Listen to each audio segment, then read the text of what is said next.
comme les navires qui sont si grands sont dirigés par un très petit gouvernail, la langue, bien qu'elle soit petite, peut accomplir de grandes choses lorsqu'elle est utilisée correctement. Cela peut sauver des gens ou même les tuer.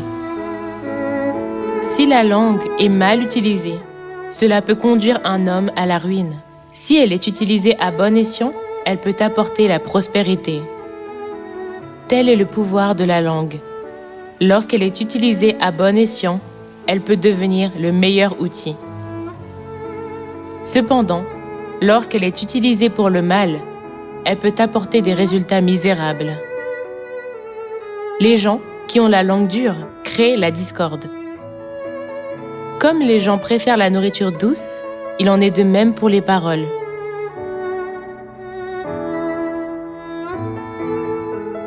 Vous avez reçu la vie éternelle par les paroles gracieuses de Dieu. Vous devez utiliser votre langue pour le bien et pour Dieu qui vous l'a donné. Selon Genèse, le serpent a utilisé sa langue pour mentir dès le début de la création. Être trompé par une langue mensongère est également considéré comme un péché.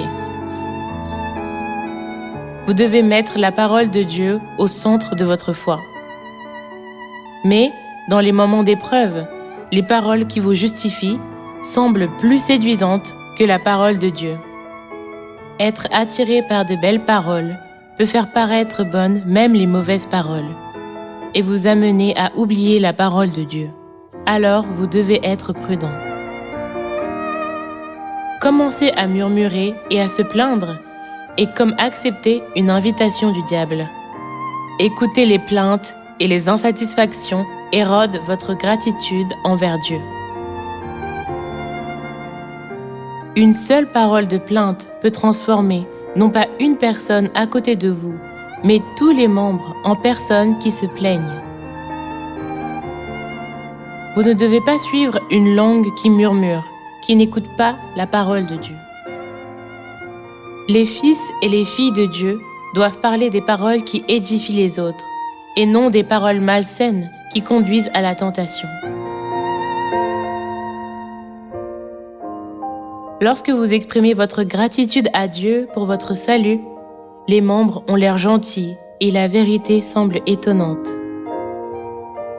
Nos membres ne sont pas avides, mais visent à sauver même une seule âme.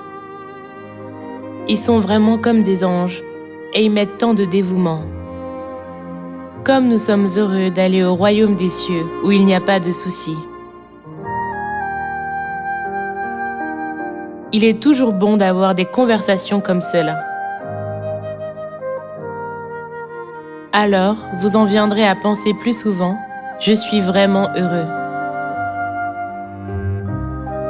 C'est ce que signifie avoir une langue douce. Au lieu de paroles dures, dites toujours des paroles douces, gracieuses et joyeuses à celui qui vous écoute. Dans la famille, les disputes entre couples mariés ou avec les enfants proviennent toutes des paroles.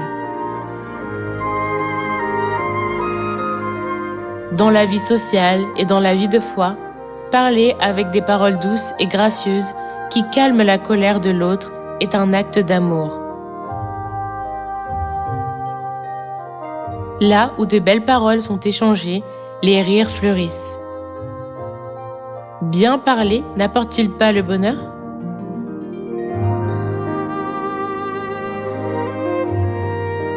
Maintenant, votre langue doit chercher Dieu, avoir de l'espoir en lui et lui offrir la prière de repentance. Le publicain a prié une prière de repentance, tandis que le pharisien se vantait de lui-même. Une langue a offert une prière qui ne pouvait pas apporter le salut, et l'autre langue a offert une prière qui était très agréable à Dieu. Dieu a accepté l'humble prière du publicain qui avait une langue humble et qui a dit « Je suis un pécheur ». le moment de rendre grâce à Dieu, de lui demander pardon et de le prier, est le moment où vous utilisez votre langue le plus magnifiquement. Dieu a promis de donner le beau royaume céleste en héritage à ceux qui l'aiment et à ceux qui gardent sa parole.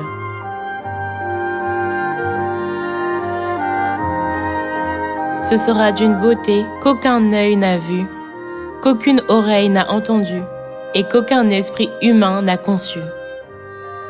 Puisque vous êtes sauvés, votre langue doit toujours dire des paroles pleines de joie. Puisque Dieu vous a accordé le salut et vous a permis d'entrer dans le royaume des cieux, priez continuellement, rendez grâce en toutes circonstances. Rendez beaucoup de gloire à Père Anne Saint-Rond et portez beaucoup de bons fruits.